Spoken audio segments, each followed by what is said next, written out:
Why don't you just tell everybody a little bit about you and who you are? I come from a middle-class family.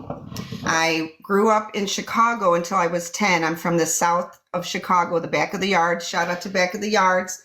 And I moved to a southwest suburb in Willow Springs in Illinois, about 40 minutes off of downtown Chicago. Yep. I grew up there. When I was 10, we moved there. And I began babysitting my siblings, who are 9, 8, and 15 years younger than me. So I used to watch them a lot. And then that grew into me watching Neighborhood Kids. And then unfortunately, when I was a junior in high school, my high school sweetheart and I got pregnant. I was a teen mom before the show existed. It was a struggle. Nobody wanted me to keep her, but I did. And I ended up having to quit high school about a month before graduation. And I started babysitting because that was something I could do with my daughter. I didn't really have the means to pay for daycare. I tried college with her. It was really difficult for me. So I took a few classes, but I never pursued it at that time. And then I started watching kids everywhere. I watched my neighbors. I lived in an apartment complex with my daughter. Fast forward, that's where I was when this all happened, our nightmare. I was living in the same apartment for 14 years with my daughter. And then in 97, I had my son, Draven. Okay. He and his dad lived with us, and we didn't end up working out, but we're still friends to this day. Both my baby daddies are very good guys. So I was raising 2 kids on my own, and I've had all kinds of jobs. I worked at Aldi. I worked at Jewel. I worked at Women's Workout World teaching aerobics. I worked at a survey center, Taco Bell. I was a shampoo girl. Kids were my passion, and kids were something I could do and still have my kids in my life. So it was just something I really loved. Fast forward some time, my son was 3, my daughter was probably, 11. I got a job at the local library in our town in the youth department. Perfect for me. I also watched kids in my apartment complex. Some of them are probably on here. And I loved my youth department job, and then they couldn't give me full time. So I took a second library job in the library I grew up at in Bedford Park, Illinois. And I worked in the youth department there as well. 2 part-time jobs to make up for full time. I loved it. It was great, but it wasn't enough money. I wasn't getting paid enough. And I went all out. Story times were like, they got teddy bears. It was just I just had a lot of fun with kids. I like kids more than I like adults. No offense to anybody. And it was just a passion that grew and grew and grew. While this is all going on, my daughter's in school, and I became a room mom. I used to do class parties, field trips. I used to volunteer both at my daughter's school and my son's when he started going to school, teaching art, self-confidence, just anything that could help them. And that was volunteer work. I went into the class. I had to make my own plans and teach my own way. I don't have any education in that field. I just did it out of the heart. And I had a great time. While I was doing it for my daughter, her class party, I met a lady named Leanne. She became my friend. She was the stepmom of my daughter's 2 best friends who were twins. We were great. We were room moms together, and life went on, and we were friends. We talked often. It became a fact that Leanne bought a home that was already a home daycare. It was made for that, or built for that. So when Leanne bought the home, she had kids too that were young, about my son's age, and she wanted to stay home more. She also had another job, medical consulting, that she did on the side. She was very educated, very smart woman, very nice woman. And she thought of me when she was trying to hire someone for the daycare because she needed an extra person. She couldn't do it all by herself. Because she remembered how good I was in the class parties. And one of the classrooms, a little girl named Aubrey was handicapped, and I used to make sure any games that we played, she could participate in, because I just didn't like her to be segregated or not have to be a part of anything. So she remembered that. She told me this, and she thought of me, and she called me and offered me a job. Turns out the job was going to be a lot more money. I was going to do well. I could bring both my kids. And my mother told me not to take it because it wasn't established and the library wasn't going to close down anytime soon. Always listen to your mom. Man. I didn't. I took the job. Money was the root of all evils. So I took the job. I was excited about it, really excited. But I loved my youth department job that I only left one of them. I left the Bedford Park one because it was farther, and I kept the one in town part-time. So I was doing both. She was state certified, just had passed all the state, requirements of having a daycare that was state certified. Sure. And we met the baby that this happened to. We met her on Halloween. We had a Halloween party at the daycare. She had some people that were already at that daycare that she took in and kept going with. And then she brought in a friend or two as well. So we had a lot of kids. We had anywhere from ages 3 months to 5 years old. And we also needed someone else to work. So I thought of someone I worked with at the library named Carly. She was really nice and a young girl. And I thought her spirit would be great to add to the daycare. So she worked Mondays so that I could have some time off because I worked long days, like 8 to 10 hours a day. Wow. So we were doing great. We met the baby's family on Halloween. They came to the Halloween party. I was dressed as a doctor with my butt hanging out. I was in scrubs, and she was dressed as a crazy patient. And we were into Halloween. So I remember that. We had a great time, and the parents liked it, and they wanted to add the children to our daycare. So she had a 4-year-old and the baby, who I'll just call IZ for her privacy. IZ was 3 months old, and we required emergency paperwork to be filled out, forms like you would anywhere. She only gave us back her sons, the 4-year-old. So we didn't pressure her. We thought she would do it in time, and we took them in.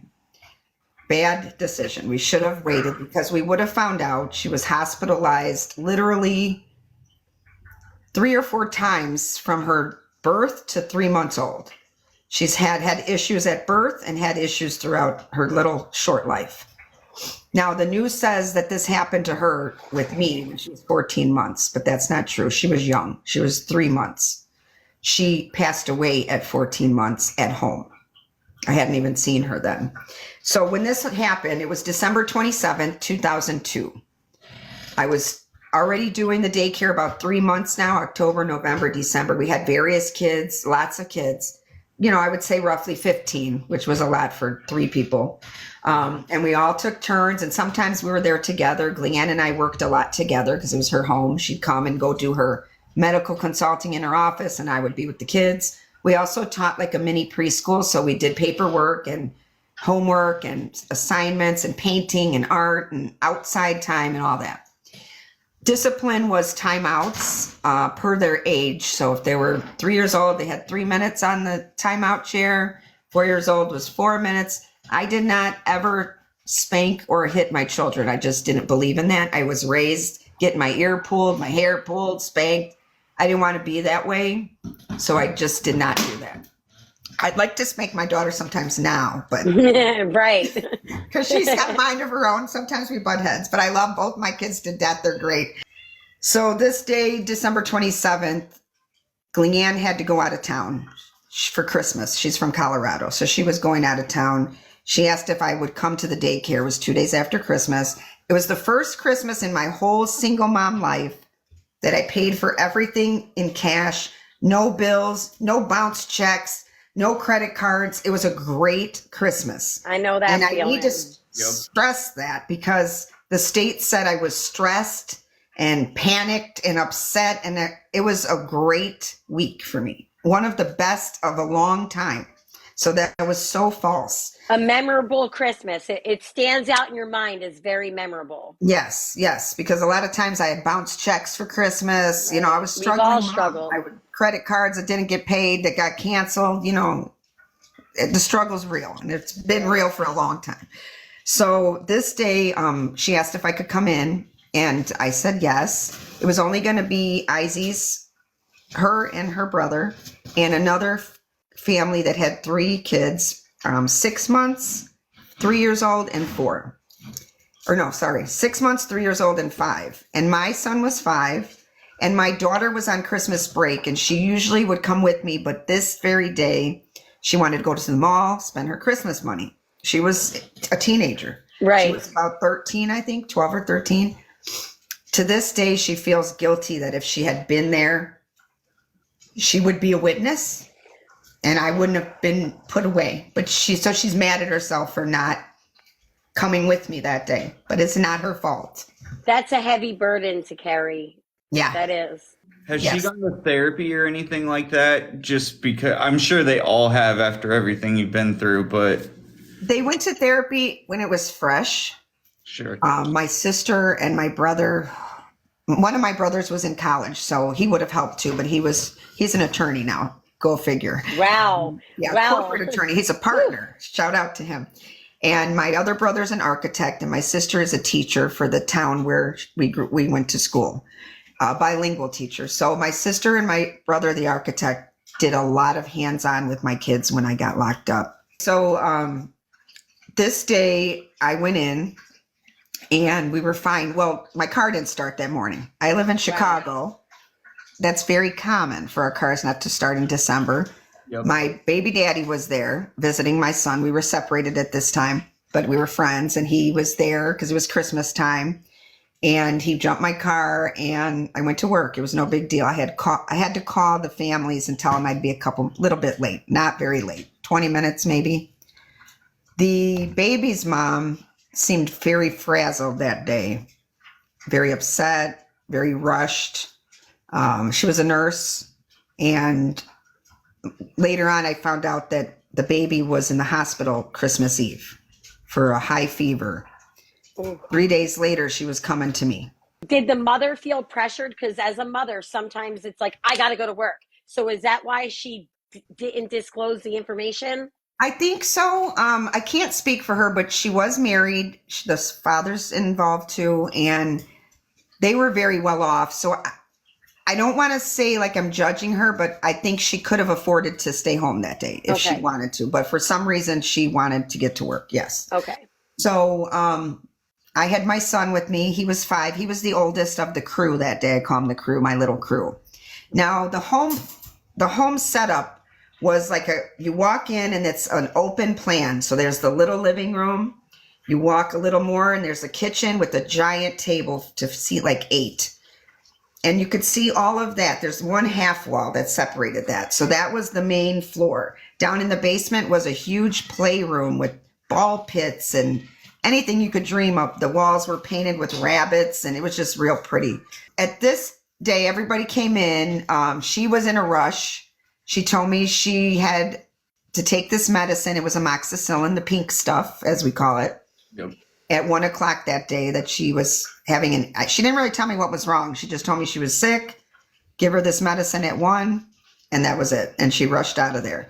Now, the brother, who I will call R, he was 4, a sweetheart, very wise beyond his years. So he would tell me what's going on. He would talk to me. He would tell me his sister wasn't feeling good or, anything that was going on. He was very aware of things, almost going to be 5. And then I had a little boy that was also 5 there with his sister who was 3. So all these kids were sitting there at lunch. And the baby, when she got there, I tended to her, but she was sleeping. So she slept in her infant carrier until she woke up. And I put her in the swing after a little while because she was a crabby baby from the beginning, very fussy. We thought she was colicky or she had acid reflux. And all 3 of us, Leanne, Carly, and I, would tell the mom, something's wrong. Maybe you should try gas drops, maybe Mylicon, maybe take her back to the doctor, something. She seems like she's in pain when she would eat, especially.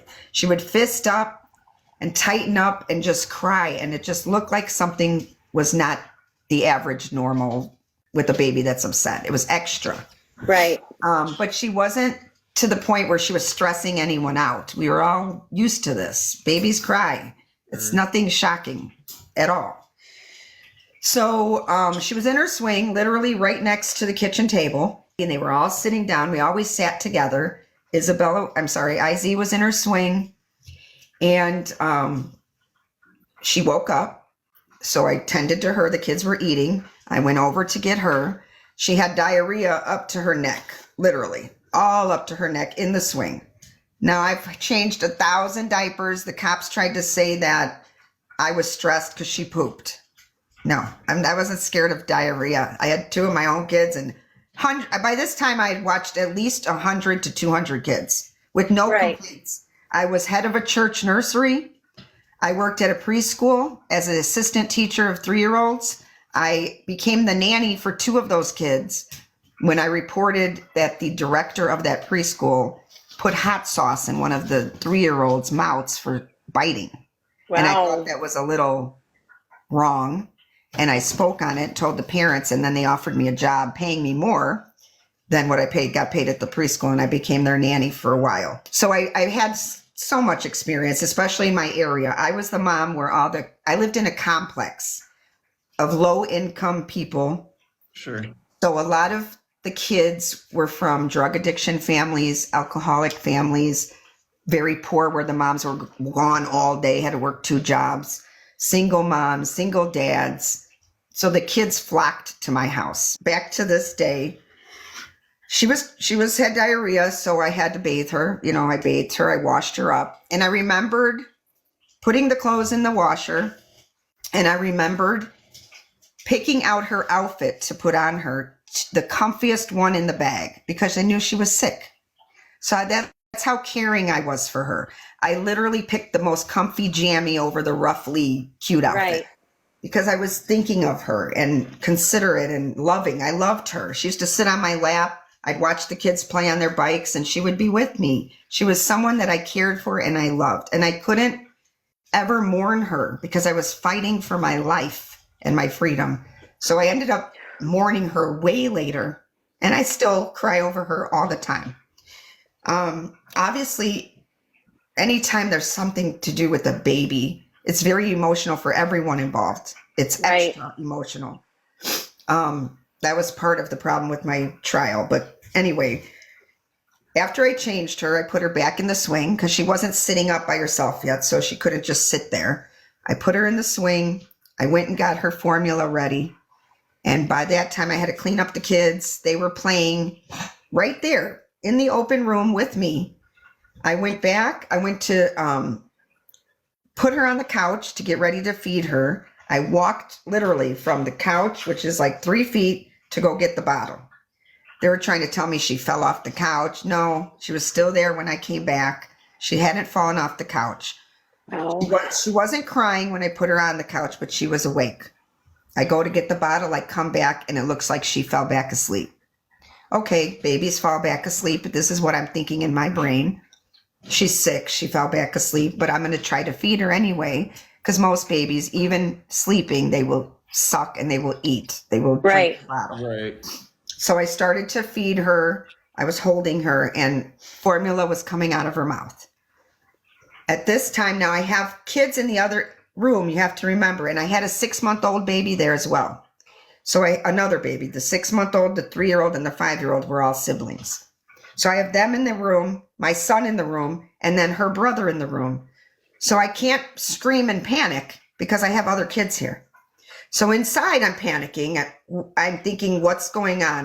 But I wasn't in a panic like they tried to say that too, and I wasn't. I was exactly the opposite because I had other kids there. Right. So I tried all these different things. I made sure there was nothing in her throat. And I don't know the order because it was trauma, but I remember all the steps I did. I patted her on her back. I checked her for that. I checked everything, tried all these different steps. And one of the steps. How was her coloring? Did she look normal? Like, that's what I'm wondering. Was her coloring normal? Her coloring was normal.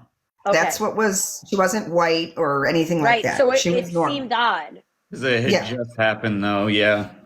Yeah. So one of the things I did, and when I was telling the detectives this, fast forward a couple days later, I told them I picked her up like this and I said her name and gently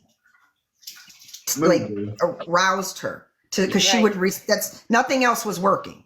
So before I was going to call 9, and this is all in a matter of a minute, mind you, 1 to 2 minutes. It's not like 10 minutes, a half an hour. And I'm still with kids. There's kids. There's a 6-month-old baby right next to me, happy as can be. She was a very happy baby. She was in the car seat, just happy as can be. And I said her name twice, and she was limp.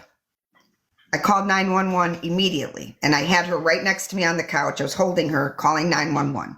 I said, this baby is not responding. You need to get here right away. And I remembered, I couldn't remember the address because I really didn't know the address. I just knew how to get there. We didn't have Google back then. So I opened the door and looked across the street, and I said, I don't know the address here, but the street across is this, and this is what street I'm on. Get here now. They got there, I would say, within 5 minutes. The ambulance was there. While I'm on 911, they told me to do CPR. That's what I was actually wondering. What was the process in that time, and had the other kids kind of noticed something was wrong at this point? Well, when I called 911 and they told me to do CPR, I called my son, who was the oldest, and I said, Draven, I need you to take the kids and go down to the playroom and play, because I knew they weren't going to know why I'm doing CPR to a little baby. They wouldn't even understand what that is. Right. So I had to think of them, and I sent them down to the playroom, which I told you was like a carnival down there. So they were all happy to go, but the 6-month-old was still with me. So I'm doing CPR to a little baby, which is traumatizing enough in itself. Right. And they told me what to do, and I was doing it the whole time on the phone with them while I'm doing it. And then the paramedics come in. They took over. She was breathing. She wasn't not breathing. She was breathing. And I like to believe I helped her keep breathing. They say that they came in and did it. No, I kept her breathing, and then they took over. Now, within minutes, they rushed her out the door, and I'm not from that area. So I want to know, where are you taking this? Where are you taking her? And I couldn't go with, because I had all these other kids here.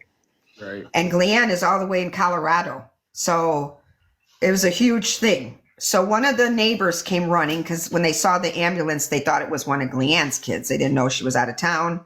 They came running, and it was a nurse. She was a nurse as well. So she helped with the other kids, kept them calm, kept them downstairs, kept everything calm, because all these people were in the house. Ambulance was here, running out the door with the baby. I'm asking them, where are you taking them? Now I have to call parents and tell them what's going on. So getting into that once, because she didn't pass there, so I guess at least there was that fact that, okay, everything's going to be okay. You know, paramedics are here. Everything's going to be fine.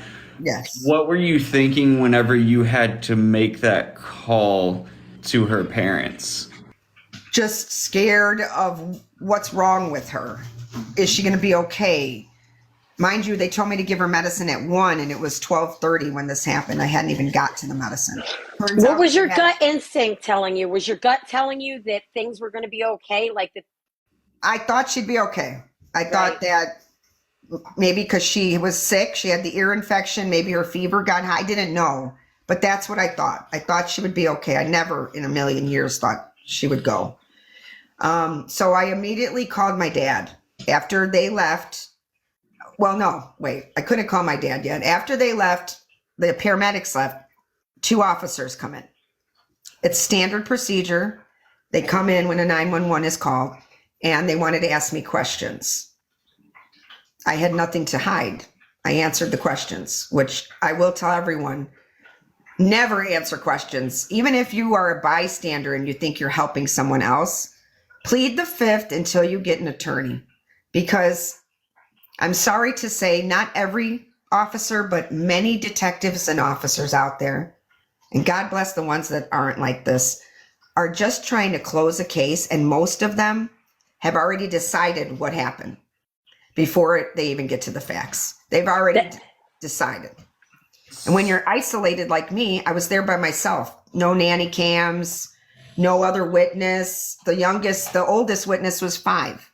Which he was a smart guy, and I wish they would have asked him, and the other 5-year-old, and the 4-year-old, and the 3-year-old girl who was going like she was 21 years old. Right. Some kids are, especially girls, are very mature. So this is something that I wanted to figure out too, because I was in a similar situation. I had one of my best friends, her mom ran a daycare, and her mom was like my second mom. We lived like 2 minutes away from each other, and I was there all the time. And we had one day where my friend Brittany and I were out in the living room. The kids were there. Everybody was doing their thing, and she had a young baby there in the crib that was napping. Her mom went in to go check on the baby and wake the baby up, and she found her unalive. And that in itself was really rough. But I remember after everything, when the cops got there and they started questioning, like I felt like they were trying to railroad it. And Right. someone here did something and it's your fault. Now we found out later on that the kid had SIDS, and it just passed and there was nothing anyone could do. But I swear the cops the entire time, they wanted someone right then and there to be guilty. So what can you remember what some of the questions were that they were asking that you felt like they were kind of railroading it? Well, I didn't feel railroaded the day that they came in. I felt railroaded 2 or 3 days later when they asked me to come in again. And dummy me went in again with my baby daddy, who was there at the time. He drove me thinking I was helping, thinking all I could do was help and tell them anything they needed to figure it out. To this day, I would have never done that. I would have gotten an attorney first. Yep. So I'll tell you about the railroading in a minute. When they came in, they just asked me what happened. I went over it. They said, "Where's her dirty diaper?" They wanted the diaper, the diarrhea diaper. They almost grabbed the other girl's diaper, the other baby's. And I told them, no, that's the wrong diaper. It's that one, literally. They asked for the medicine. They wanted to see if I had opened it. It was in a Ziploc. So I don't know if they ever checked, but they could tell I never touched the bottle. And she had an adult dose of amoxicillin in her that day. We found out way later in my trial. So we feel that the parents were overwhelmed because she was sick and it was Christmas week. And this baby was in the hospital on Christmas Eve. She also had birth problems. So we feel they were overwhelmed, tired. They both worked big, hard jobs, long hours being a nurse. And they maybe half asleep, gave her more, doubled the dose. Maybe he gave it to her and we don't know, but she had an adult dose that I hadn't given her. But she had birth defects. Her head, before any of this happened, was extremely larger than normal. And it was like large here in the cranium area.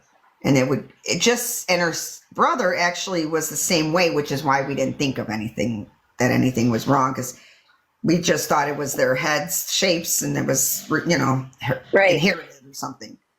But it turns out it was swelling in her brain that was already going on before. Wow. So this baby was sick before I knew her. And none of us knew that until later when we got medical records and looked at all the history. And she never gave us those emergency forms, which is something we should have demanded because we wouldn't have taken her. Gleanne said to this day, I would have told them come back in 6 months. Did they try coming after the daycare because the paperwork wasn't filed She had correctly? to close her daycare the day it happened. So her income was gone. Wow. Her main income. And all the kids who were close, all of them, my son, her 2 kids, Izzy's brother, and the 3 kids that were there too.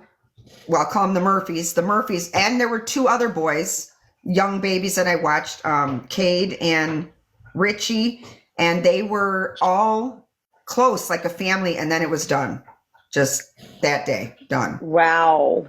So all those kids, I will tell you, every single one, when I got out, they were 15 to 20 years old, and they all reached out to me, every single one of them. The little guys, I'm talking 3 years old at the time. And they all, I guess, were told by their parents how good I was. They remembered me. To this day, they're all loving to me, and they're all like my kids. I don't see them a lot, but I talk to them sometimes.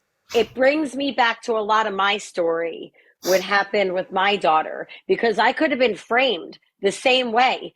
My son grabbed my daughter when she was a baby and dropped her on the floor, which resulted in a closed skull fracture. Oh, yeah. Which resulted in a major investigation, DCF, Yeah. removal, the whole 9 yards. But let me tell you, when them detectives came into the hospital and they kicked me out of the room and told me that I was never allowed back in the room and that I no longer had custody, I was scared to be in your position, Yeah. because I'm thinking, oh my God, are they going to really think that this was me when it was an accident? Right. And it happened so quick. And it's like, in that moment, I know that you probably felt like time was moving super Yes. slow. Yes. Everything was in slow motion, right? Yes. It happened to one of my neighbors. I grew up with 3 girls next door to me. And Dee Dee, who was a couple years older than me, when this happened, she came to visit me a lot the first year when I got incarcerated. Because of me and what happened to me, she was educated in what could have happened with her when her daughter fell out of a high chair.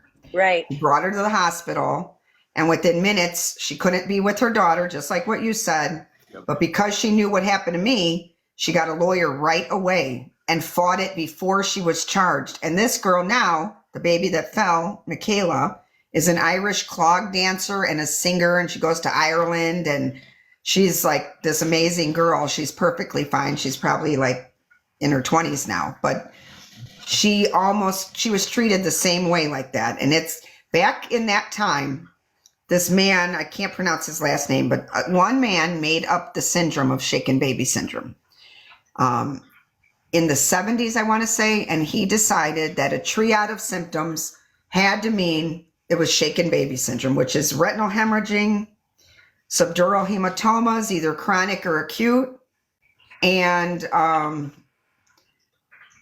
the occipital bone, which is the neck bone, being damaged, and also marks on the rib cage. So he decided then that if it was any of those 3 things, it was that and only that. It could be nothing else.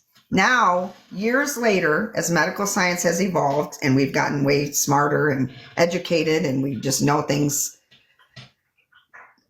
it could be many other things. The triad of symptoms could be many other things: venous thrombosis, problems with antibiotics, vaccines, vaccinations, birth defects, birth problems. So in the beginning, because there's like a time lapse. So in the beginning, when this all happened, you were getting questioned, the police were talking to you, detectives, but then there was time because the baby didn't pass away until later. So was there an initial investigation that just surrounded the daycare, and then it turned towards you did it? There was never an initial investigation with the daycare. I mean, maybe they did, but they decided it was me. I was there. I was the last one with her. There was never any, maybe it was Gleanne, maybe it was Carly. Never. It was just, right. They decided it was me that day. I'm pretty sure. I can't speak for them, but with the behavior and what I went through, I feel that. So 2 days later, after that day happened, I had to go home with my son.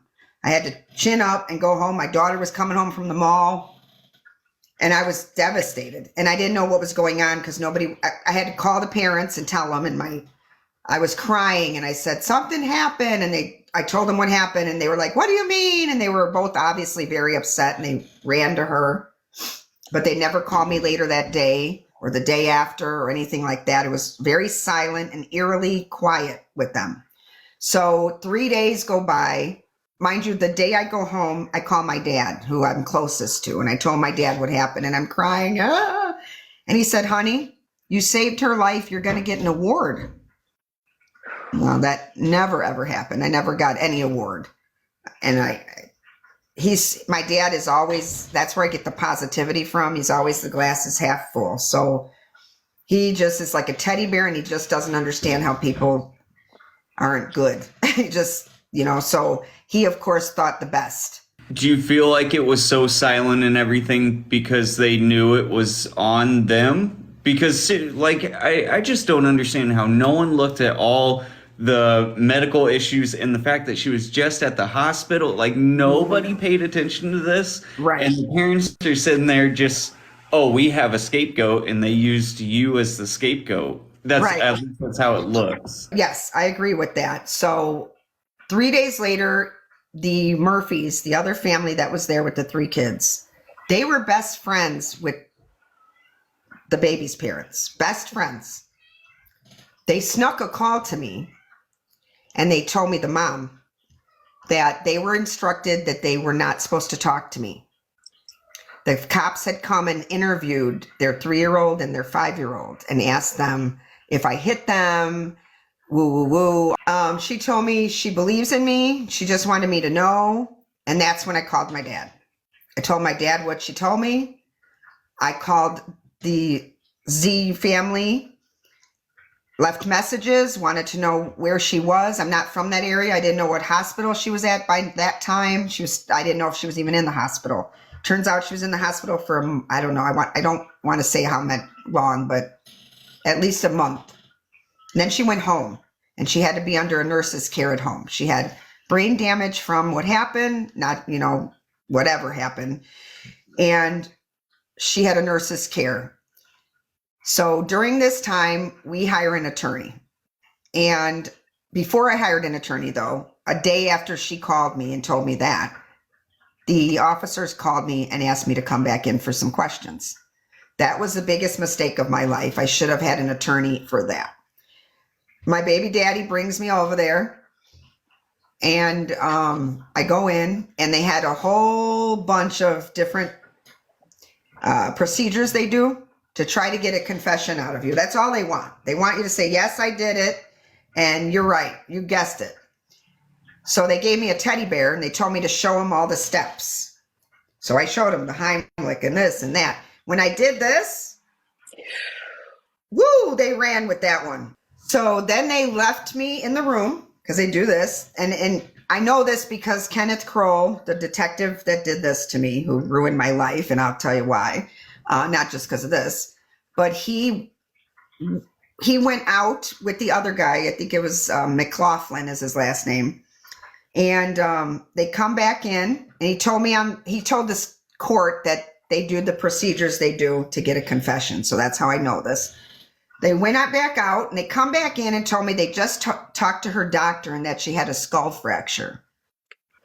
She never had a skull fracture. They lied to me. Jesus. She never, ever had a skull fracture. They totally lied. And I was crying and I'm like, no, how could that be? I was so emotionally, I was not calm. I was very upset. And I kept telling him, no, no, no. I know what happened. I was there, this. And they kept saying, you could tell us. Just tell us. You just have to go to a parenting class.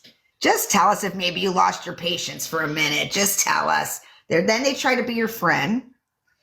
And they do all these different techniques. They try to scare you. They try to be your friend. They try to tell you you're going to go to parenting class. I kept telling them the same. They try to mentally break you down is what they're trying to do. They're trying Yes. to take everything in your head and mentally break you down. Yes. While this is going on, did you ever, I know it sounds weird, but did you ever have a point where you just wanted them to stop so much that you were about to confess? No. Okay.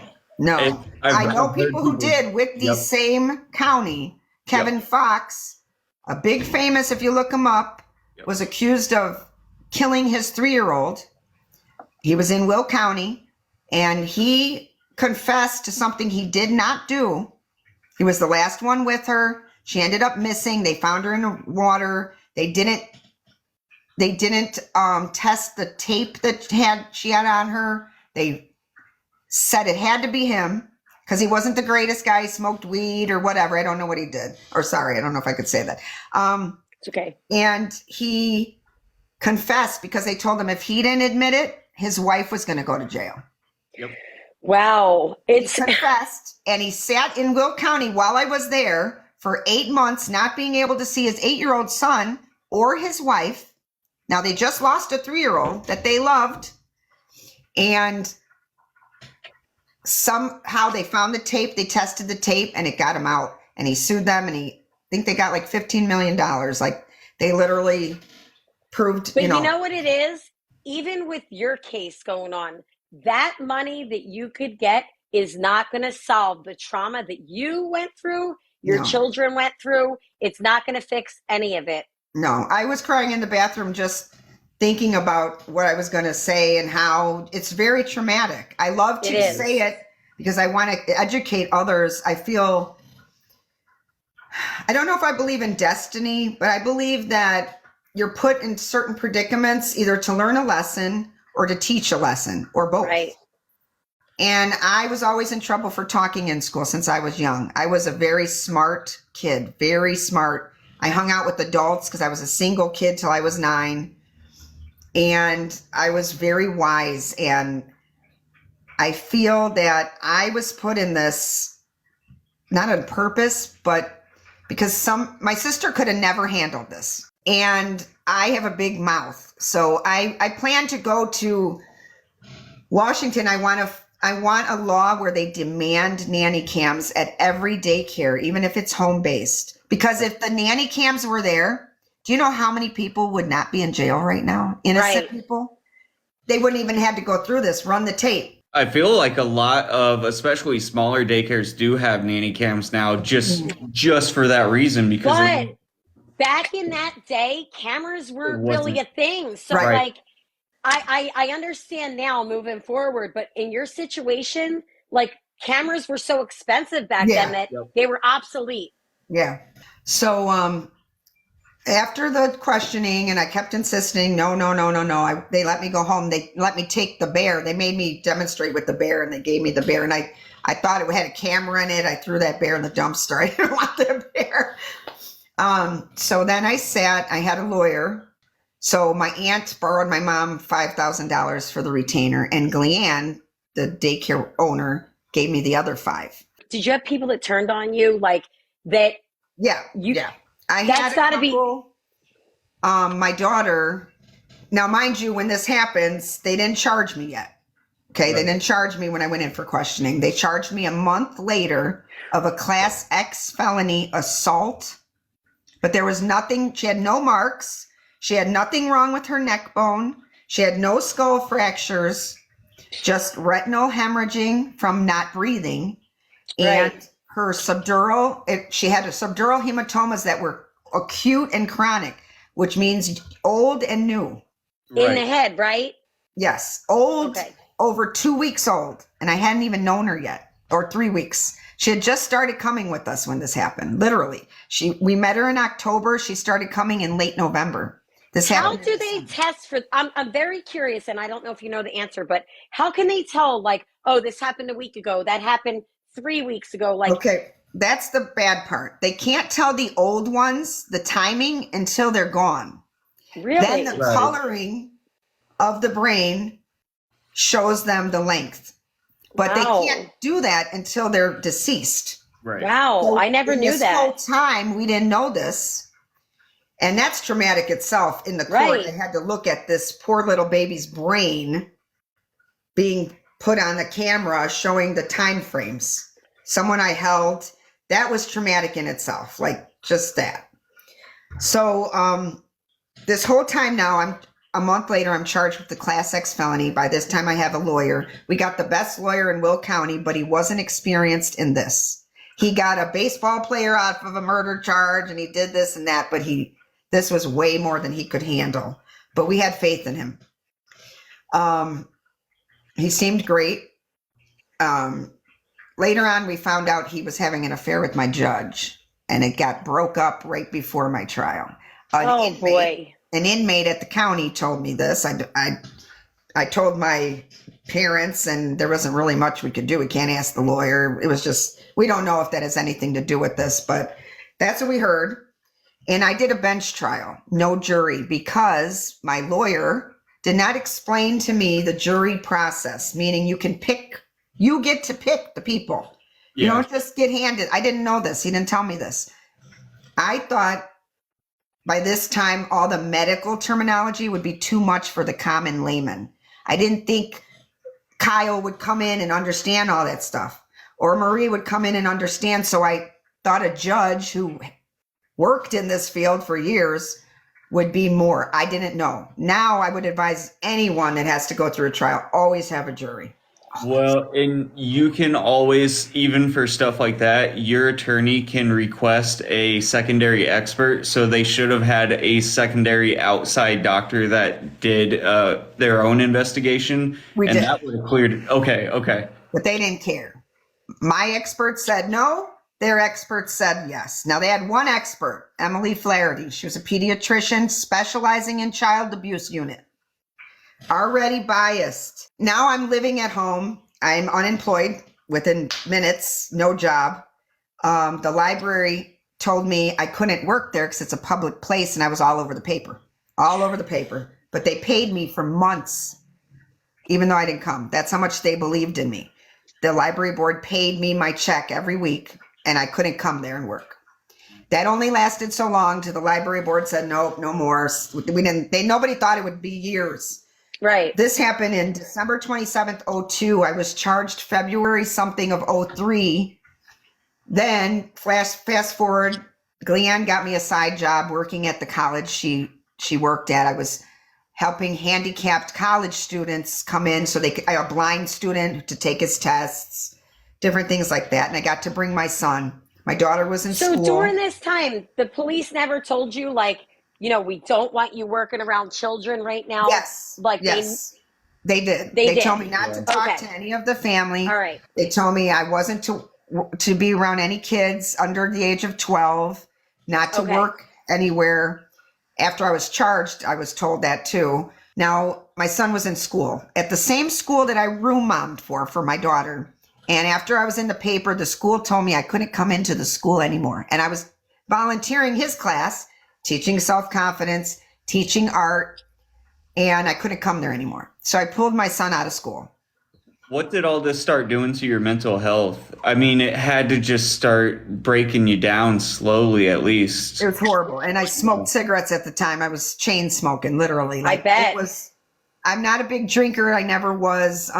So that wasn't a problem, thank goodness. And I didn't really get into any kind of drugs at that time. I wasn't into drugs at that time at all. So a lot of cigarettes and I would stay up. This is after AOL was popular, and I was obsessed with staying up all night and watching my kids sleep and reading all the families that were looking for the 9/11 people, their family members. I would be online all night reading that, drinking Coca-Cola. I drank like 2 liters of pop a night.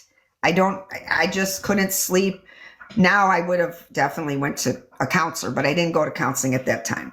I handled it and kept my kids as normal as possible, normal life, except I had to pull my son out of school. So I was homeschooling him. One day, it's a Saturday, I believe, I'm making my kids pancakes, trying to be this is a year or so later. Now I'm going to court every month. I'm on bond. I can't leave the state without permission, blah, blah, blah. And my lawyer calls me, tells me she passed away. Her trach tube got clogged at home under the nurse's care, and she died on the way to the hospital. He told me they might change the charge. Oh my God, your heart probably just dropped. Yes. And now, mind you, I'm in the kitchen with my kids Oh eating. my God. So I had to keep all of that in. I chose to feed my kids their breakfast and then go call my dad, who was my confidant, and I cried my eyes out or scared to death. But I always sheltered my kids from anything that I could. I couldn't do that to them. So they did change the charge from a Class X felony, which was 6 to 30 years, to first-degree murder. Wow. And I hadn't even seen her in months. Shaken baby syndrome, 2 counts because of the 2 different triads. So they counted it as 2 things. I was facing 20 to 60 years, or life, they said at that time. Could have been life. So I have to go back and surrender myself. Now, my dad had been in jail for drinking one time because he was an alcoholic for a little while when I was in high school. He thought jail was a lot different than what it was now. He told me, take some change so you can get yourself a snack you're going to be okay. He just was always like, this is going to brush over. You're going to show that you didn't do it. And now, mind you, nobody at the daycare, at home, my friends, my family, my extended family, no one ever asked me or doubted me for a second, ever. Never. So I'm blessed that way. I had a lot of people on my side. Trial starts in 05. I had a trial and I did a bench trial. By this time, everyone on my side was just very supportive, very loving, and all believed that I would prove my innocence. But you're not innocent till proven guilty. You're guilty until proven innocent. That's for sure. Because if they think it's you, that's it. Right. That's it. Did you have confidence in your attorney at the time, or you? I did. So you had like full confidence, feeling like this man's going to get me out. Yes, I really did. He was a nice guy. He seemed to know what he was doing. And Talked a good talk, probably. Talked a good talk to you. Yeah. And to this day, he's very supportive. He was very helpful in my other court dates that he came and helped my other lawyers that I ended up getting. You just needed somebody that had a little more expertise in the area that you were trying to fight. Yes.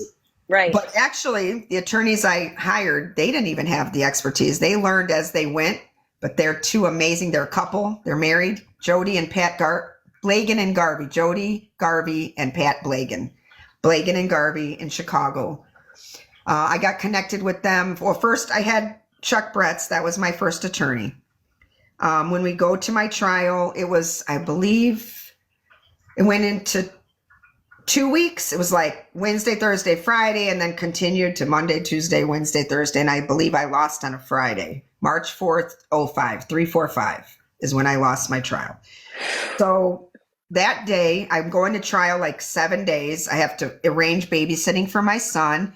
My daughter was at a high school sleepover program called Snowball for mental health and confidence. And you go away and they stay there for a couple of days. It's great. It was a great program. My son went to my best friend Sean's house that day and I dropped him off. My sister was driving me to court. My family all went. My brother came home from college. My parents were there. So many neighbors, other people, just everybody. And I dropped my son off that morning. I told him I'd see him later and I never came back. He was 7 years old. My God. Very traumatic day. And my daughter was at a high school event when I lost. And it was a Friday when I lost. And Sunday was family day when we were supposed to come there and have a program, have a food, and then go home with her. I never came. So that day I go through the trial and I'm taking notes because you can take notes and ask questions and guide your lawyer if you think he's not doing what he needs to. And I was very into it. I mean, I was fighting for my life. So I was a note writing fool at that time. Right. What I hate about trial is when they're doing a trial, they don't care who you are. They just care where you work. They don't know your personality and they don't hear about your history. You can't tell any of that till you're sentencing. And by that time, it's too late. So there was like no character reference, like she's good with kids. She does programs. Like there was no building you up. It was not till my sentencing. Then I had 40 people come on the stand to talk on my behalf at sentencing. Because when you're sentenced, you can have as much time as you want. Then it's all your ballpark. That doesn't make sense. That's backwards. It should be the opposite way. It's the way it's always done. It's a broken system, remember? Yep. Absolutely. So everything was more, I got to have some people understand. I was a Cub Scout parent for my son. So a Cub Scout girl a lady that just met me came, and all they could say was that I was a law-abiding citizen. I was a calm person, general things. They couldn't say, oh, she helped me when I wanted to throw my son out and I couldn't take it and she came. Because a lot of my friends would call me. One of my friends, my neighbors, Lisa, her son Matt had ADHD. And at that time, we didn't know much about it. She would call me and be like, I can't take it. Please come. And I would help her. My best friend, Andrea, had 3 kids, all the ages close to my kids, and would call me and be like, I can't take it. She won't stop crying. Please come and help me. And I would always be the one from ages baby to 7 and help these parents that couldn't take it. So I was very patient. I was always a patient person, and I couldn't tell them that. They just had this story of that they made up. Oh, her car broke down. She was stressed. She had to rush. She couldn't take the crying. The poop made her terribly upset, and she just shook this baby. And that was never the case, but that's what they chose to be the case. Now, what I don't know that's going on during my trial, you're supposed to be given discovery. To your attorney is supposed to get all the discovery, which is all the evidence to prepare your defense. Even if it's wrote on a back of a book, on a Post-it, whatever the state chooses to use, and anything else, you're supposed to have it. A fair trial means all the evidence, Right. so they can prepare. So what I don't know at this time, and what my lawyer didn't know, is that somewhere before trial, well, right after the baby passed away, she was given an autopsy, and I had to go for a determination of death hearing. Yep. Where I go to a place and the coroner comes and determines what the death was. Was it an accident? Was it a homicide? Was it involuntary? Whatever. Was it suicide? An overdose? Whatever. So when he was doing the autopsy, and his name is Dr. Harkey, he literally is a good guy. Some people are real decent people, and some people are not. So Harkey was examining her body and stated out loud that he's not seeing what they're saying. He's not seeing it. He doesn't agree with it. He doesn't think that would be it. An evidence technician, which is a police officer there to witness the autopsy, her name was Tracy Caliendo from Plainfield Police. She was supposed to tell her boss that. She did not. She called Kenneth Kroll, the detective, the main detective, and told him.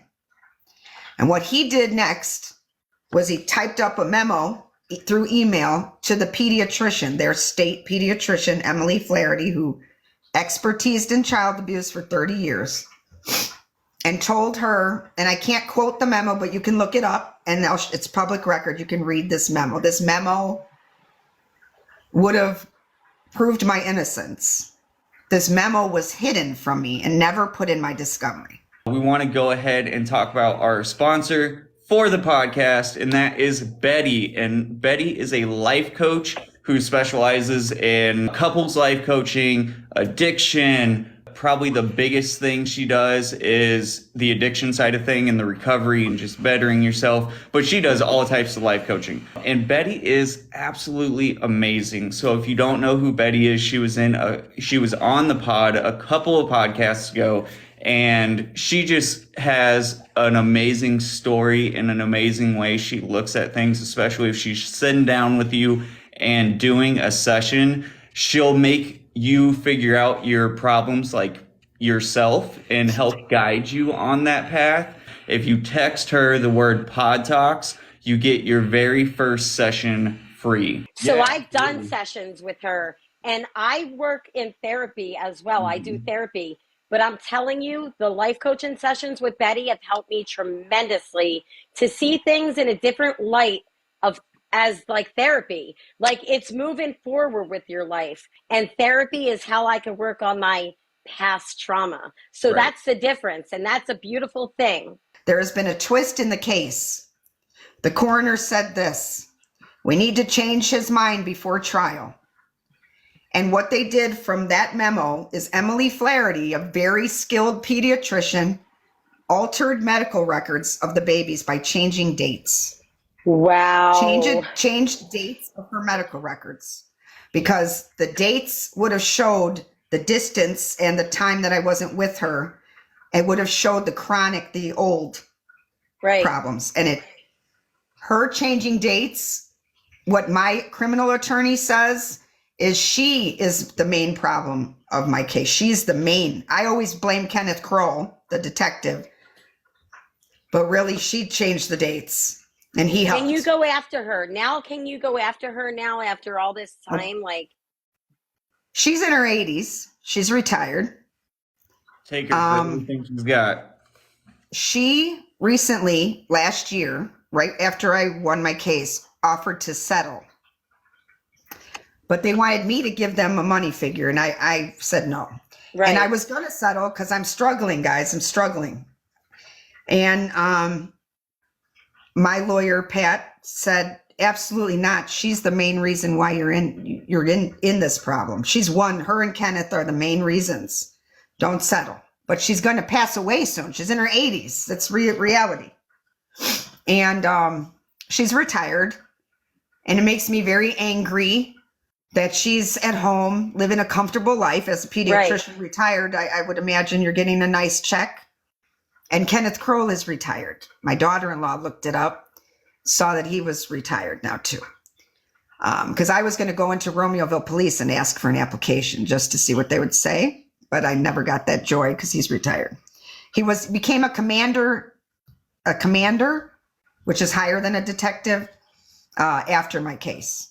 Everybody that was in my case involved all excelled. Imagine the other people that, hey, stuff got tampered and hey, these people are innocent and sitting in jail. Like, I can't imagine how you felt the first night being behind bars when that door shut and you're, you're innocent. Obviously, it was big in your circle, but that's just for your case and your situation. We know of at least 3 people that were, literally doing things that are against the law to put you away. Yes. And this is a small case, small areas. It's not like we're talking about a crazy population. This is what's happening everywhere to thousands and thousands of people. Yes. And there's no accountability. There is a Wisconsin woman named Audrey Edmonds. If you put her in one room and you put me in the other room, and we tell you what happened on our days that sent us to jail, it is like we were in the same place. She went through the exact same thing in Wisconsin, and she got out before me. Then I got out, and then a lady named Pamela Jacobazzi. I'm not sure if she got out, but she got a lot of attention because her case was very similar. She was in jail with me. I hope she's out by now. But other people have beat their case before they lost because of my case. My case is a big example now in helping tons of other cases. How did someone find that evidence? That's the exciting part. That's now my angel on earth is named Alex Hampel. Alex Hampel, last I knew, was working for Sports Illustrated now in New York, but I don't know if that's true. He was in his 20s. He was a journalist student at Northwestern here in Illinois, in Evanston, Illinois. And they were doing an investigative story on me. Now, I was referred to at that time, it was called the Innocence Project, but they changed it to the Medill Justice Project. That's what it's called now, MJP at Northwestern. The director at that time, Alec Klein, had gotten a call from my second attorney, Tom Bradstrainer. He was my post-conviction attorney. Once you lose a case, you have like 3 chances to try to fight it. Appeal. I also want to ask real quick, when you're locked up and behind bars, how are you paying for these attorneys that you need to continue to have? Do they do it pro bono? Fundraisers. Okay. Yeah. My sister, my daughter's grandma on her dad's side, Nana, we call her. She's my second mom. And tons of my family and communities, Hickory Hills, where I lived, Willow Springs, where I grew up, extended family, neighbors, friends of friends, my mom's coworkers, my dad's friends. Everybody helped do fundraisers. And that's amazing. They would do parties in the park. They would give out raffles. They would raise money to help to pay for my lawyers because my parents didn't have it. Right. So Alex Hampel I had been doing investigative stories with them. The group of students would come. And at this time, fast forwarded while I'm in jail in 2013 now, I was sentenced in 2005. I went to jail in 2006. I had to go, I went to jail right away that day, March 4th, 2005. And then I went to prison. I sat in county until December because my sister was getting married and she didn't want to miss my sentencing. So I sat in the county waiting. Then I had sentencing and I went to prison. Now in 13, I'm doing interviews during this whole time off and on with different people. Fox News came into the prison and did a story on me, Anna Delprete. I did NBC. I did radio shows, interviews from prison over the phone. But this group that came to talk to me all had my transcripts. They all had piles. And their job was to look through them, see if there's anything weird. Right. Alex found this memo and showed the director, Alec. And he couldn't call my lawyers, but they all knew something was wrong with this memo, that this was very important. And they couldn't call my lawyer because they are investigative. They're not working for anyone. So They put it online. My lawyers were on it. They were always looking online at what they put, and they found it. And they realized that this was not in my discovery. And we never knew about it. Wow. So Jody decided to ask for a federal evidentiary hearing because by this time I'm at my habeas corpus, my last chance. Yep. And Judge Kennelly in Chicago ordered me an evidentiary hearing. I had to go in shackles and cuffs like this and drive 3 hours to Chicago every day because I chose to. I didn't have to be there, but of course I wanted to. I remember I would put Vaseline behind my ears so I could have some chapstick because you couldn't bring anything. That's literally what I would do. I would put it right in my ears. Wow. Yeah, the things we do in prison. I don't even want to get started. Right. I went every day, and the coroner was put on the stand, and he retracted. After he found out about the medical dates, he took back his determination of death. And he said, it's not a homicide. He never felt that, came out. And he was so helpful that he didn't have to do that, because when Kenneth Crowe was put on the stand and the pediatrician and Tracy, their safe answer was, I don't recall. They don't recall anything. Their lawyers had already booted them up. How convenient for them to not recall something that literally put an innocent woman behind bars, and with changed kids. Their lives. Because they all became great in their in their work field. They're gonna have their day. They're gonna have their day, though. I've never to this day got a formal apology. My son became an emotional cutter. He was bullied in school. To this day, he can only wear long sleeves. He's got scars. They can never, what are they going to do? They're going to give my son new skin? They're never going to take the trauma. My daughter went through hernia mesh surgery when I was gone and was handicapped, literally still to this day has nerve damage. She was on morphine and stuff, and it was making her nuts. So she got off of all of that and does medicinal only. And she's a first place adaptive skateboarder in the world. She skateboards with crutches. Undefeated, 34 wins in her 30s. She's skateboarding. Tony Hawk follows her. My son has had a harder time. He was younger. He only has a couple friends. He doesn't have his license.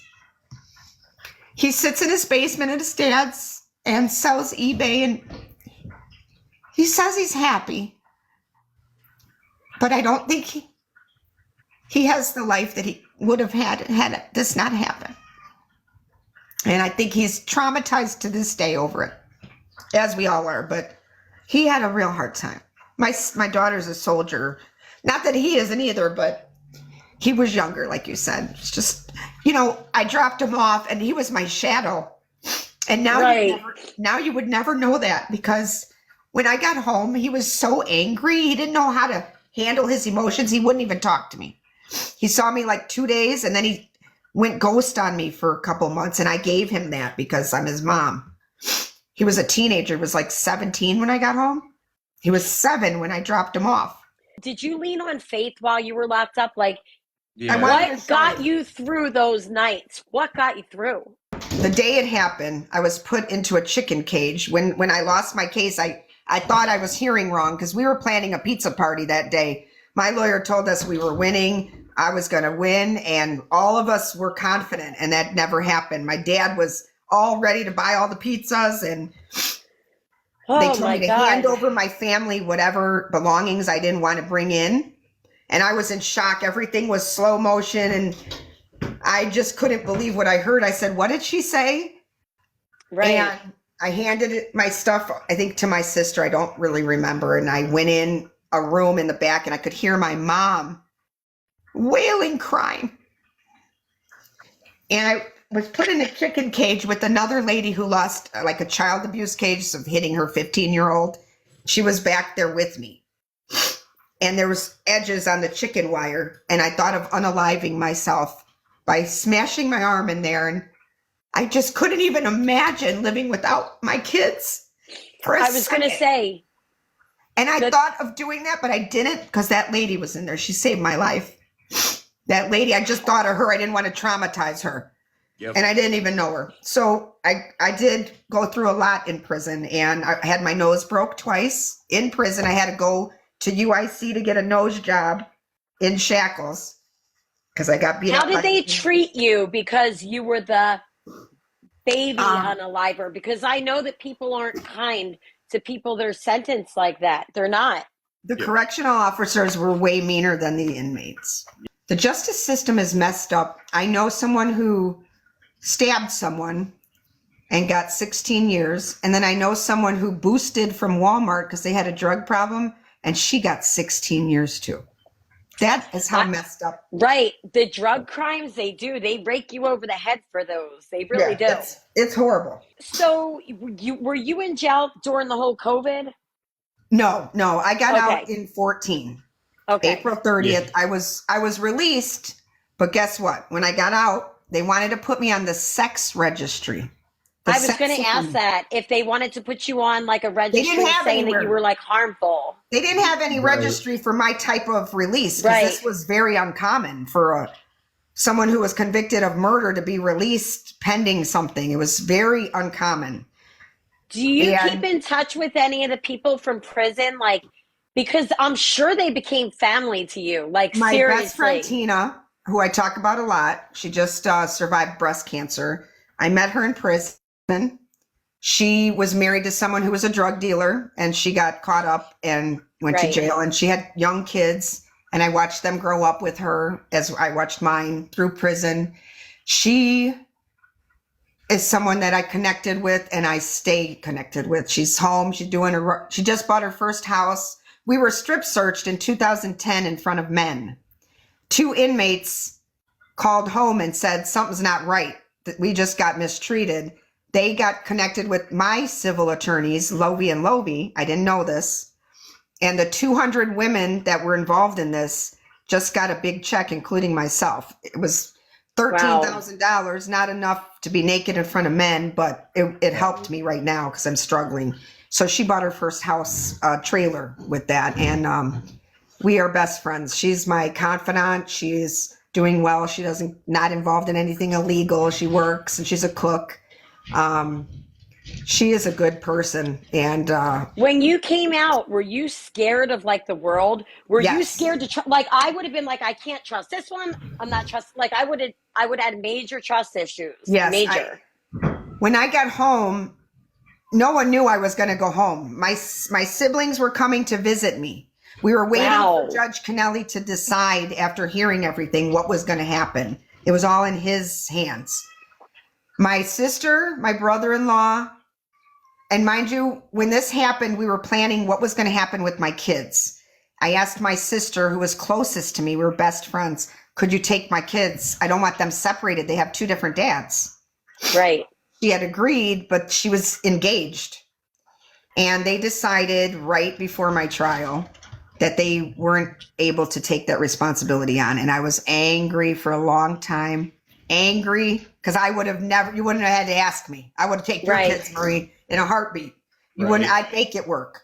But I had to forgive my sister and they had to be separated. So my kids, when this happened, my daughter had to go to her dad's, my son had to go to his, and they were always together. My sister, everybody helped. But when this happened, my daughter was in school.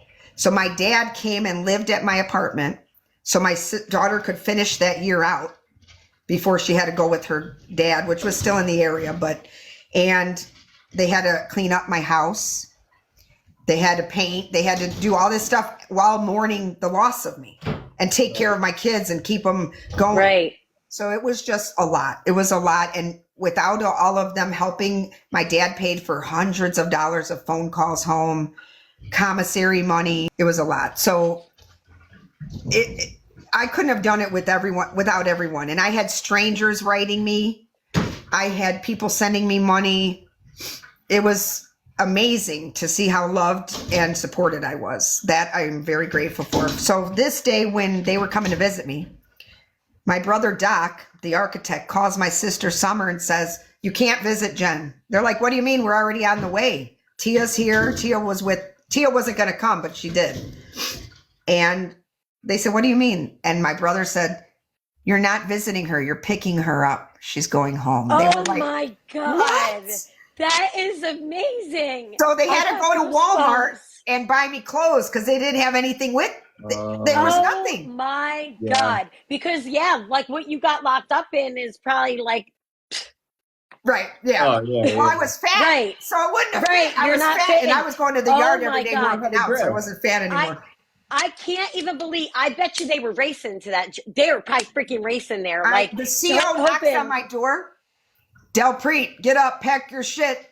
You're out of here." I said, I think his name was Kaminsky. Kaminsky, he was a cool guy. Yeah, like telling you to roll up I your said, neck. "Shut up. That's not funny. Don't do that with me." He said, "It is almost count time. If you don't get up, you want to call home, you don't believe me?" I called home. I didn't believe I would him. have called home too. They said, "Yeah, I you're would have coming never home." believed it.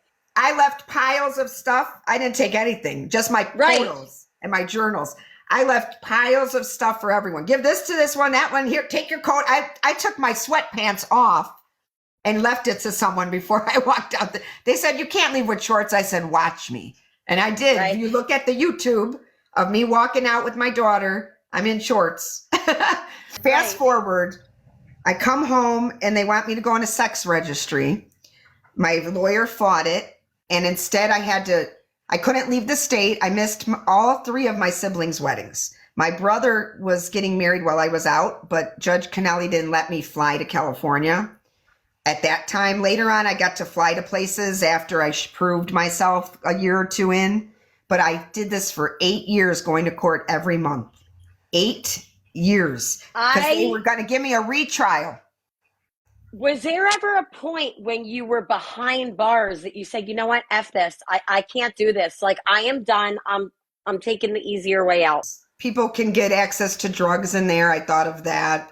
Right. Just taking a whole bunch. Yes, many times. But those thoughts go through your mind. It's normal, right? But the love for my kids, and I just couldn't do that to them. They were already deserted.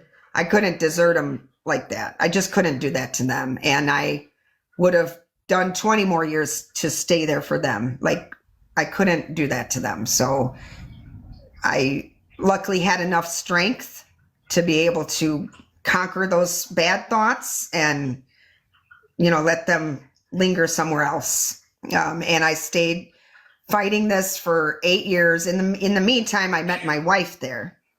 So when I got home, nobody had any place for me to go because it was so last minute. So my best friend let me stay in her basement.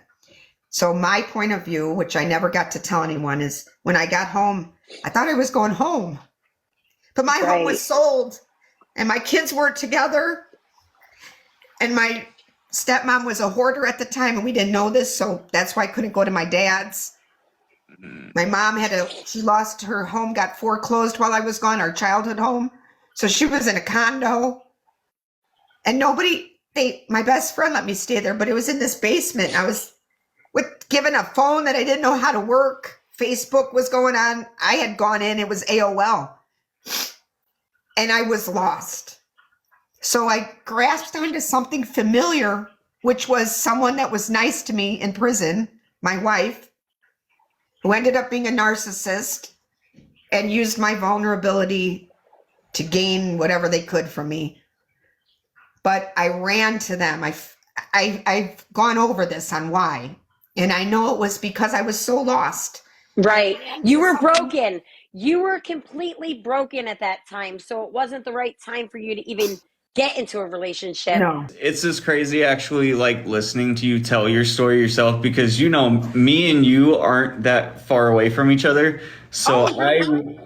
you're only like 2 hours away from me. Oh, cool. So I remember hearing your story and like, Oh, okay. yeah, I was there around So for you all. were, yeah, you didn't know me then. You heard of Right. me. Yeah. So it's crazy being able to hear you tell it and because I remember how different Yeah. it was portrayed.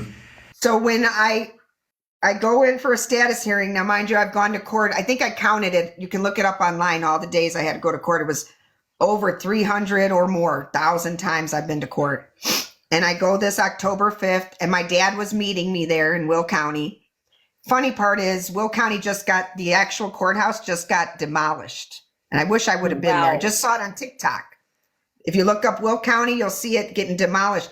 My brother, the architect, his company made the new courthouse. My brother was not happy about that assignment at all. Anyway, Wow. so I go to court this day. I meet my dad there, and we're waiting for my attorney in the lobby, which was normal. He comes up. He says, come here. We go to the side like we always did. He would prep us. This is what's going to happen. We're going in for a motion or another stay or whatever, delay, whatever. He said, the state just got a hold of me in the lobby. They were waiting for me in the lobby, which was not normal. The state and him would talk first, and then he'd come and talk to me and tell me what's going to happen in the courthouse. And usually I would go in, they would say whatever they're talking about, their expert witnesses, and it would be continued. And I had a court trial set for last week of November of 2022. I was supposed to go to court for a new murder trial for the same case because it was a Brady violation because of the evidence being hidden. So then they give you a retrial, or the original judge who convicted me could have overturned it completely. She overturned it, but she ordered a retrial to save her butt. And she retired right after that. Right after she saw me in her courtroom again, she was out of there. She was gone. Anyway, I go in. Pat comes up to us and tells us that the state said that they feel they could no longer meet their burden of proof.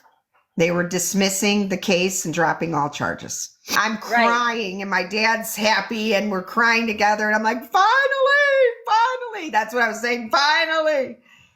And I'm crying hysterically. And now I have to calm down. I got to go in front of the judge. I go in front of the judge and now I'm excited. I've never walked up to the judge like I walked up like that. Like, I'm going to win. Yep. And the state tells the judge we can no longer they couldn't find a state expert that would agree with what they were saying. They couldn't. They kept trying for 8 years. And finally they gave up. They couldn't find anyone. Now that medical science has evolved, they said, no, it's not this. I can't say it is. So they told the judge, and the judge was a little African-American woman about my size. And she looked at me.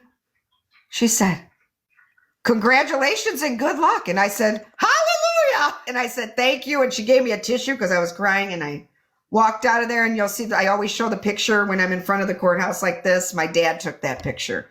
And my lawyer was standing there. I probably would have been more graphic, but it was a good day. And I used to have to go to the parole place right after court every day. I said, do I have to go there today? They said, no more. And I saw the parents at one of my first court dates when I got out. I'm really hurt by them because 2 days before they had given me a Christmas gift and a card. And I know I still have the card somewhere thanking me for taking such good care of their kids. And 2 days later, they believed I could do this horrendous thing that was not even in my character at all. I wasn't even a yeller at the time. Right.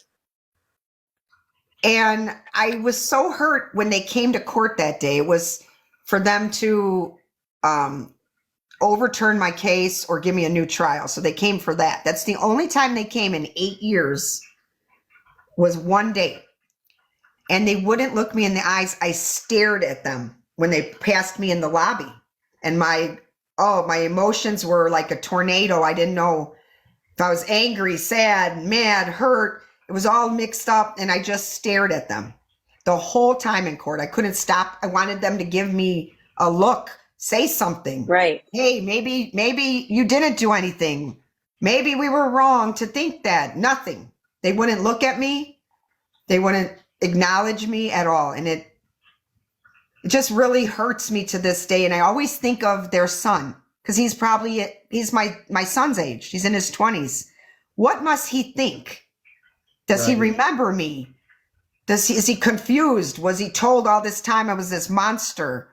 I know, I was thinking that myself. Like, the way that they portrayed you in the media and everything, the son's probably brainwashed with that idea. I used to think that he would come and shoot me. I was scared when I first got out. He was in his 20s, or, a teenager. Right.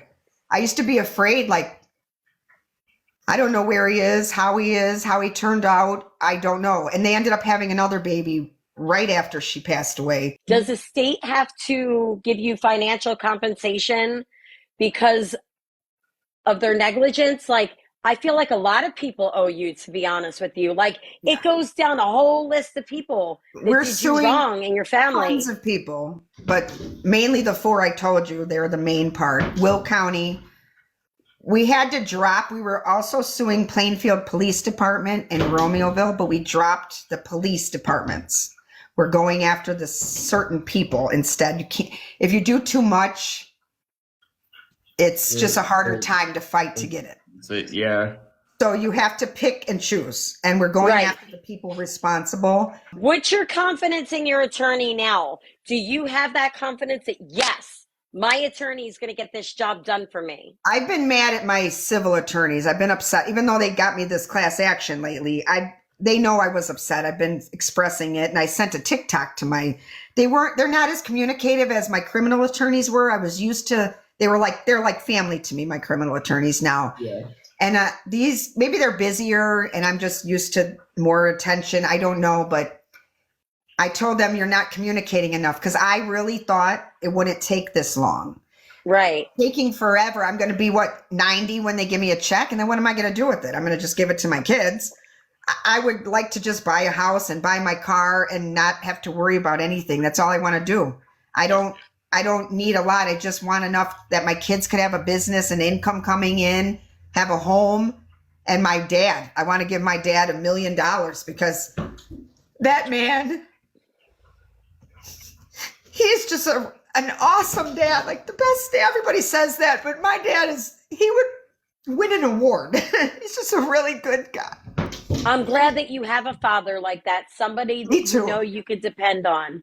The state of Illinois is supposed to give me an actual innocence. I'm supposed to claim actual innocence, and they're supposed to give me it's a cap of like $25,000. That's my first step of what I'm trying to get right now. Then I'm going after, and we're suing for millions, but yeah, you don't have you deserve it or anything. You deserve every single dime of that money. I just want to say thank you for sharing. We can probably do a part 2. We have quite a few people that we want to do a part 2 with. But we have a bunch of people that want to come on too. So we're trying to figure all that stuff out. I know you got kids, and I got stuff. My dog's jumping up and down on the deck right now like a kangaroo. So at one point while you were talking, I heard a crash, and then one of the cats do a really loud meow, and I was like, oh my God, a cat just died. But no, you did great, homie. I feel bad because I have to cut it, but no, don't. Thank you for I would love to do a part 2. Thank you so much for having me and letting me. I want to educate people. Remember, don't talk to any officers or detectives about anything without an attorney present.